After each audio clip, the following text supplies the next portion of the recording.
ഒരു ഫലത്തെ എങ്ങനെ മനസ്സിലാക്കാൻ കഴിയും? നല്ല വൃക്ഷമാണോ, കേടായതാണോ, കൊള്ളാത്ത വൃക്ഷമാണോ? ആ വൃക്ഷത്തെ നമ്മൾ ഇരുൾ അടഞ്ഞ വഴികളിൽ തിരുനാളമാകുവാൻ ഇന്നത്തെ ചിന്ത. ധന്യനായ യേശുക്രിസ്തുവിന്റെ സ്തുതിമേറിയ നാമത്തിൽ എല്ലാ പ്രിയപ്പെട്ടവർക്ക് ക്രിസ്തീയ വന്ദനത്തെ അറിയിക്കുന്നു. ഇന്ന് നമ്മൾ സംസാരിക്കപ്പെടുന്നത് യോഹന്നാന്റെ സുവിശേഷം 15-ാം അധ്യായമാണ്. വളരെ കാതലായ പ്രസക്തമായ ഭാഗങ്ങൾ നിറഞ്ഞു നിൽക്കുന്ന ബൈബിളിലെ ഒരു അനുഗ്രഹീത ഭാഗമാണ് യോഹന്നാന്റെ സുവിശേഷം 15-ാം അധ്യായം.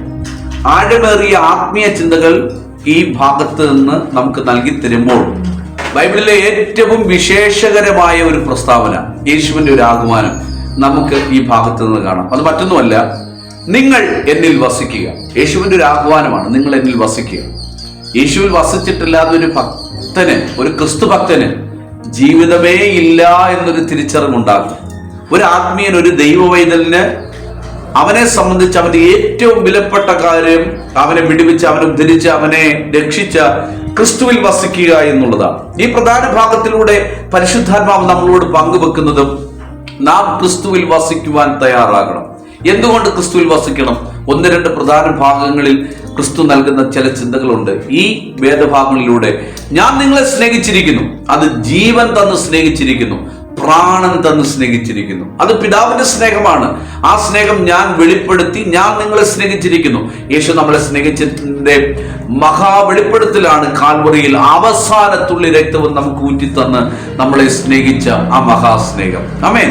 ആ സ്നേഹത്താലാണ് നമ്മെ അവിടത്തേക്ക് വസിക്കുവാൻ, അവനിൽ വസിക്കുവാൻ നമ്മളെ വിളിച്ചിരിക്കുന്നത്. ആ സ്നേഹത്തിന്റെ ആഴം നമ്മളിൽ വസിക്കട്ടെ. ആമേൻ. രണ്ടാമത്തെ ചിന്ത ഇങ്ങനെയാണ്: നിങ്ങൾ ലോകത്തിൽ വസിക്കുന്നവരെങ്കിലും ലോകക്കാരല്ല, നിങ്ങൾ ദൈവത്തിന്റെ മക്കളാണ്, ദൈവത്തിനുള്ളവരാണ്. അതുകൊണ്ട് തന്നെ നിങ്ങൾ എന്ത് ചെയ്യണം? ദൈവത്തിൽ വസിക്കണം. ഒരു ദൈവവൈതലിനെ സംബന്ധിച്ച് മനസ്സിലാക്കേണ്ട ഒരു കാര്യം, കർത്താവായ യേശു ക്രിസ്തുവിന്റെ രക്തത്താൽ വീണ്ടെടുക്കപ്പെട്ട്, അവന്റെ രക്തത്താൽ ശുദ്ധീകരിക്കപ്പെട്ട് ദൈവത്തോട് അടുത്തിരിക്കുന്ന വ്യക്തി പിന്നെ ഭൂമിയിലെ ലോകത്തിന്റെ മക്കളായിട്ടല്ല അറിയപ്പെടുന്നത്, ദൈവത്തിന്റെ മക്കളായിട്ടാണ് അറിയപ്പെടുന്നത്. അവർ ദൈവത്തിനുള്ളവരാണ്. അതുകൊണ്ട് എന്ത് ചെയ്യണം?